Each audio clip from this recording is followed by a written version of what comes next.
All right, Shalom. First and foremost, I'd like to give all the praise, honor, and glory to Yahweh, Bahashem, Yahweh Shai, Bahashem, Raha Kwadash. Double honors and respect to the elders and to the apostles of Great Millstone. Peace and blessing to all Akim that are preaching and teaching this word with 100% truth and sincerity, and unto the men, women, and children that are listening and learning, and unto the Bayath Adabadah, the elect house of David that is scattered abroad, I give you my utmost and sincere salutations. This afternoon's lesson is entitled, Don't Sit at a Table Where Disrespect is Served. Okay? And the reason why, through the Spirit, I came up with this lesson is because you have to learn when you,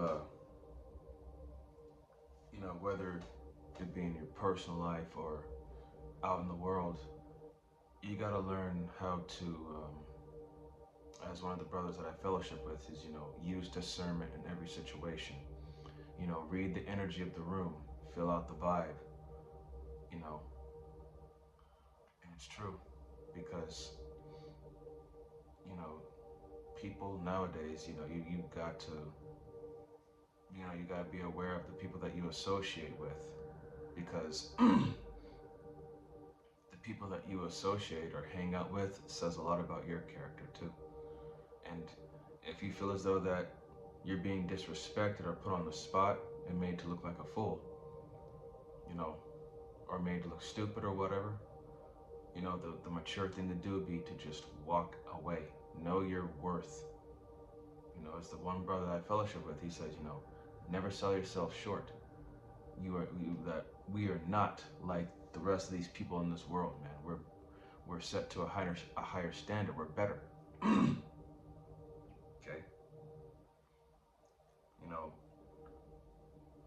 Knowing when to walk away that shows self-restraint and control, which is something that most people nowadays don't have. They let their emotions get the better of them, and then they lash out, creating an even bigger problem. Okay, so we're going to go to the book of Proverbs. This is going to be chapter 23.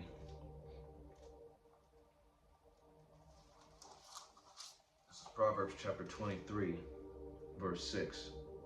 It says, Eat thou not the bread of him that hath an evil eye, neither desire thou his dainty meats. Verse 7, For as he thinketh in his heart, so is he. Eat and drink, saith he to thee, but his heart is not with thee. Okay? So, eat not the bread of them that have an evil eye. Okay? When you're sitting at a table, or when you come into a room and you join the group that's there, like I said, you gotta learn to read the energy. You gotta know if that person is sincere or if they're insincere. And hospitality is a big thing. Being friendly, having good manners, and being welcoming to others. That's a big thing. But if you don't feel welcomed, why stay? Why stick around, right? Verse 8, The morsel which thou hast eaten shalt thou vomit up, and loose thy sweet words. In verse 9, Speak not in the ears of a fool, for he will despise the wisdom of thy words. So again, man, you just gotta know when to,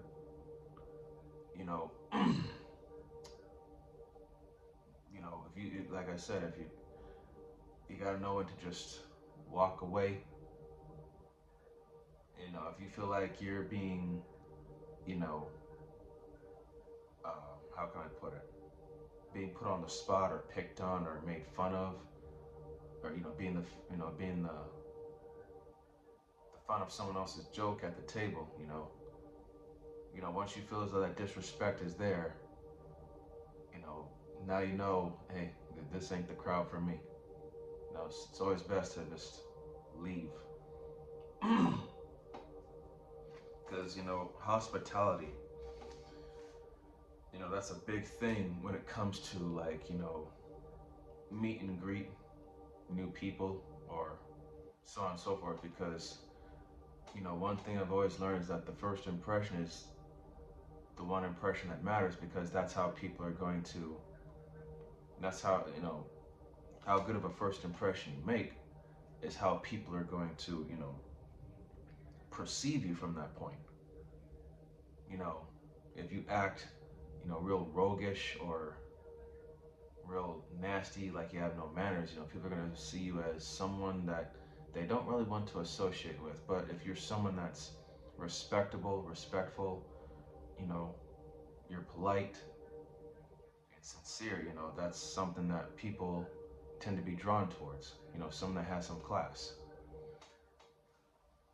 Okay, and I'm going to read verse 9 again. Speak not in the ears of a fool, for he will despise the wisdom of thy words.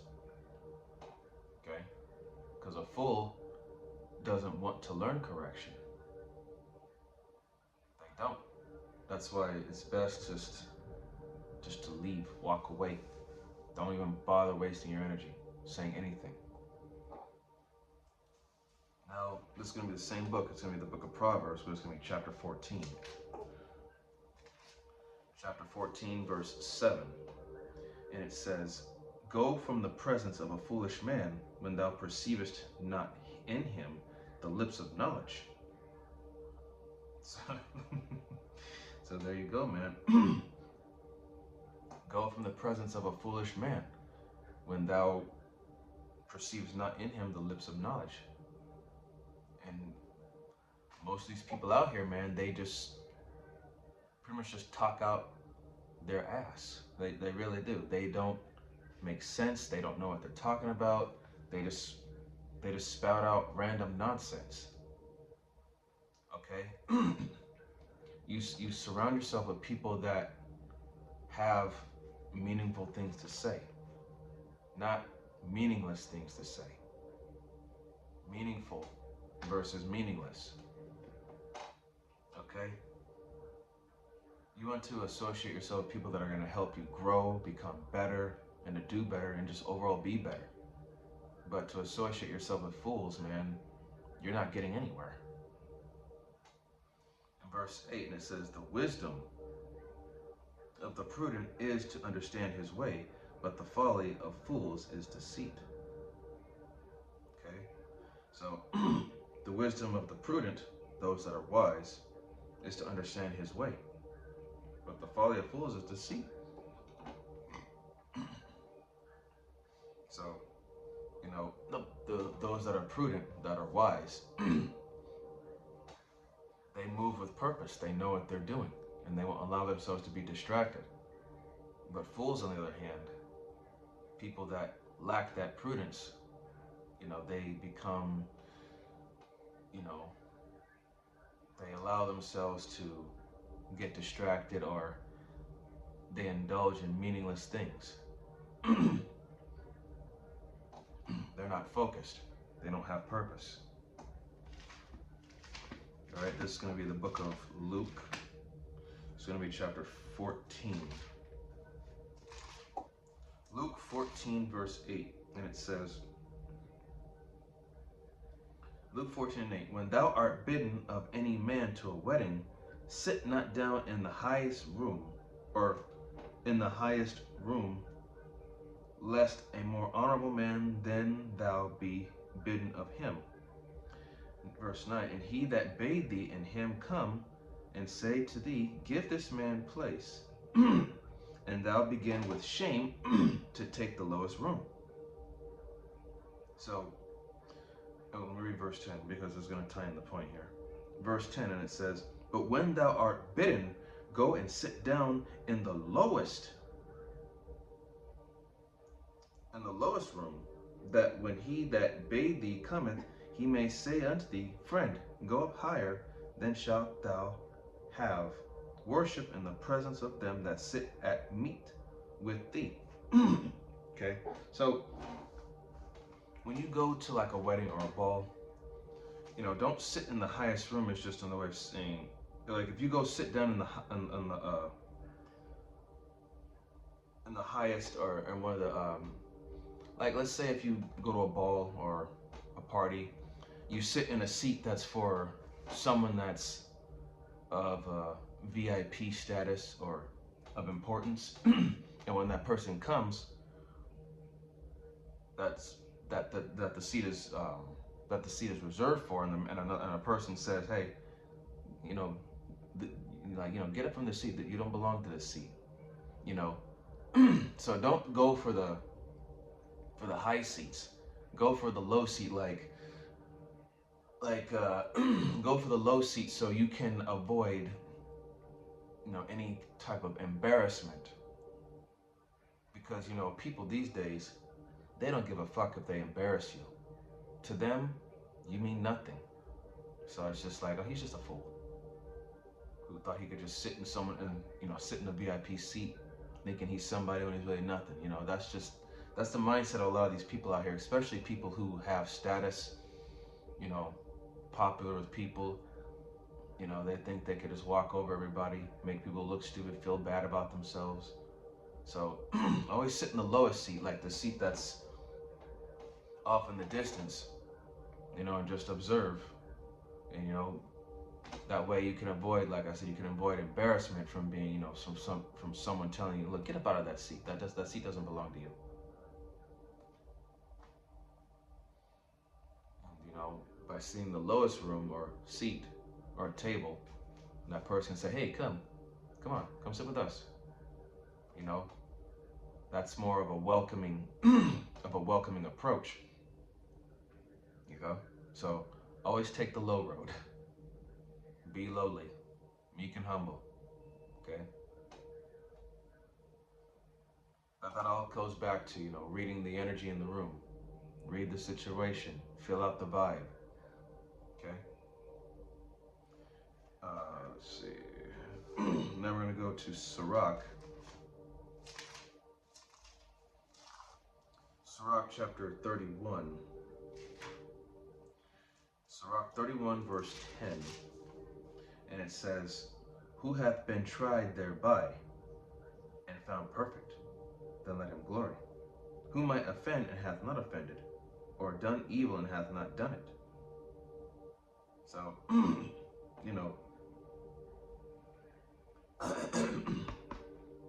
excuse me, who has been tried thereby and found perfect? Let him glory. Who might offend and hath not offended? So it's a matter of, who's done right and who's done, excuse me. It's like, how can I put this? Like, when someone has done right, but, and yet they've done no wrong. And like it says here, verse 11, his good shall be established, and the congregation shall declare his alms. Okay? So basically, doing what's right versus what's doing wrong. Okay? So, and that's how you avoid, it's just, just do the right thing. And that's how you avoid, problems. I'm going to read it again. Sirach 31 and 10. Who hath been tried thereby and found perfect? Then let him glory. Who might offend and hath not offended, or done evil and hath not done it. Okay, so someone who hasn't done no wrong. In verse 11, his good shall be established, and the congregation shall declare his alms. The congregation shall declare, hey, look, this man's a good dude. His deeds speak for itself. Okay? Doing good and doing the right thing. So nobody can say anything bad about you.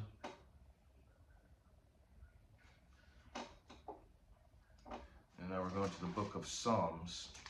It's going to be chapter 1.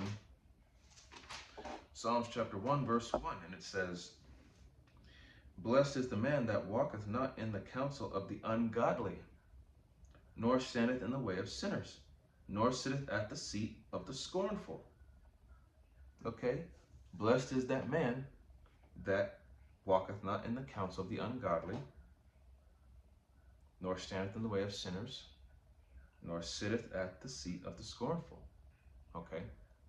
A man that doesn't associate himself with those type of individuals, ungodly, sinful, and scornful,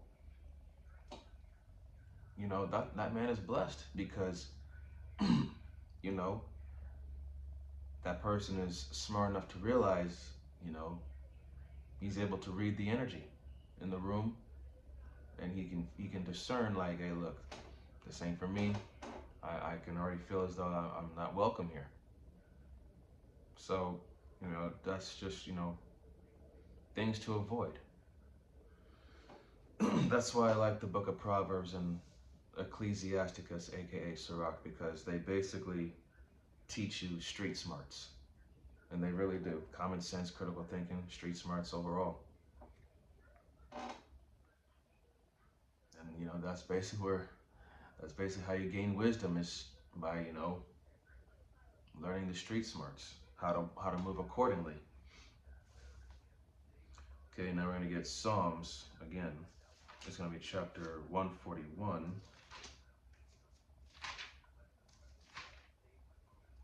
Chapter 141, verse 4. Let me get here real quick. Psalms 141 and verse 4. And it says,